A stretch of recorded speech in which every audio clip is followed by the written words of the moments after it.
ইউরোর মজাটা মনে হয় লাস্ট গ্রুপ ম্যাচ ডেতে এমনই একই সাথে যেখানে দুটা ম্যাচ চলে এবং আপনাদেরকে সেই দুটা ম্যাচেই নজর রাখতে হয়, কারণ নজর রাখার মতো ম্যাচই হয়েছে এবং এই গ্রুপের পয়েন্ট টেবিল এতবার চেঞ্জ হয়েছে ম্যাচের সময়টায়, আনবিলিভেবল ছিল। শেষ পর্যন্ত অস্ট্রিয়া তার নেদারল্যান্ডসকে হারিয়ে দিয়েছে 3-2 গোলে এবং এর ফলে অস্ট্রেলিয়া উঠে গেছে পয়েন্ট টেবিলের সবার ওপরে, অর্থাৎ গ্রুপ ডি এর গ্রুপ চ্যাম্পিয়ন তারা 6 পয়েন্ট নিয়ে। ফ্রান্স পোল্যান্ডের সাথে ড্র করেছে, ফ্রান্সের পয়েন্ট 5।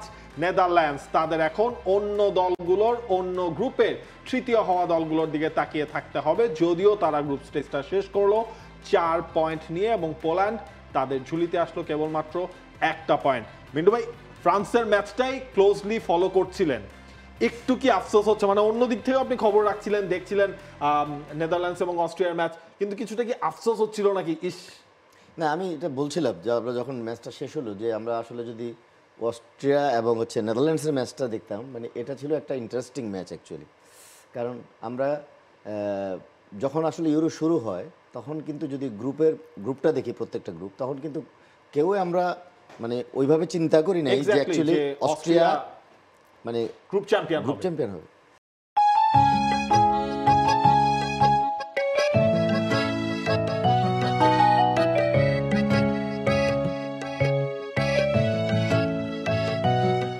আপনি দেখেন ম্যাচ বাই ম্যাচ যখন প্রোগ্রেস হচ্ছিল, অ্যাকচুয়ালি আমরা যদি দেখি সেই গোলগুলো অ্যাকচুয়ালি দেখছি যে অস্ট্রিয়া অ্যাকচুয়ালি কীভাবে কাউন্টার অ্যাটাক থেকে তাদের ফার্স্ট গোলটা, যদি এটা ওন গোল, কারণ ওইখানে ক্লিয়ার করতে চেয়েছিল এবং সেটা ডেভিয়েট হয়ে আসলে গোল হয়ে যায়। মালান ছিলেন সেখানে, যিনি একাদশের সুযোগ পেয়েছিলেন এবং তার কাছ থেকে দুর্ভাগ্যবশত এবারের আসরের 7ম ওন গোল হয়েছে। তবে ক্রেডিটটা কিন্তু প্রাসকে দিতে হয়, মেইনলি যিনি ছিলেন উইঙ্গার, কিন্তু রালফ রাংনিক তার আমলে তাকে বানিয়ে দিয়েছেন উইং ব্যাক। ম্যাচের শুরু থেকে মিন্টু ভাই দারুণ করছিলেন এবং তার এই ওভারল্যাপিং করে যাওয়া, স্পেস ক্রিয়েট করা, সেখান থেকে তার সাপ্লাইটা যেটা আর্নাতোভিচের জন্য ছিল, তবে শেষ পর্যন্ত সেখান থেকে গোল হলো এবং নেদারল্যান্ডস আসলে তখনই মূলত চাপে পড়ে গেছে তারা। অফকোর্স, কারণ যখন আপনি এক গোলে পিছিয়ে থাকবেন এবং আবার সেই গোলটা আপনাকে রিটার্ন করা, তখন প্রেশারটা অটোমেটিক্যালি বেশি আসে এবং এটা মানে সত্যি কথা, যেটা টপ লেভেলের প্লেয়ারদেরও কিন্তু স্নায়বিক চাপটা থাকে, এটা নর্মাল, এটা কিন্তু আপনি ইগনোর করতে পারবেন না যে ওই লেভেলের প্লেয়াররাও এই ধরনের চাপ কোনো ব্যাপার না, ডেফিনেটলি চাপ তাদের আসে। এবং আপনি যখন অস্ট্রিয়ার সঙ্গে খেলতে যাবেন তখন আপনাকে বুঝতে হবে, কারণ তারা নিশ্চয়ই অস্ট্রিয়ার আগের ম্যাচটা দেখেছে যে তারা কীভাবে অ্যাকচুয়ালি খেলেছে এবং তাদের অ্যাকচুয়ালি খেলার স্টাইল অফ প্লেটা কী। এবং আমরা যেটা এর আগের ম্যাচও অস্ট্রিয়ার আলোচনা করছিলাম, কোচ রালফ রাগনিক, এবং ওনার যে টিমের উপরে এক ধরনের নিয়ন্ত্রণ এবং প্লেয়াররা যে রেসপেক্টটা, ডেফিনেটলি ওই লেভেলের সব প্লেয়াররাই কিন্তু কোচকে রেসপেক্ট করে।